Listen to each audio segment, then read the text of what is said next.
আমার ভাই কেন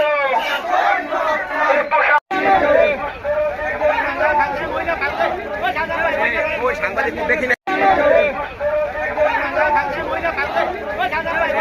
সাংবাদিক দেখি না পর্যন্ত যদি এই আসামি অভিযুক্ত হয় সেক্ষেত্রে আমরাও অভিযুক্ত, কারণ আমি ওনার সেই পাঠানো দালালের সাথে কথা বলতে যাইনি। এই মামলার সাথে কোনো লেনদেন নেই।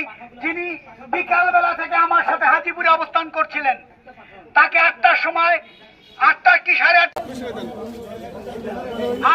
এইগুলোর নিশ্চিত আমার নিশ্চিত কেন এখানে একত্রিত হয়েছি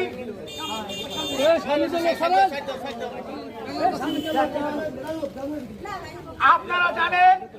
আজ আমরা কেন এখানে একত্রিত হয়েছি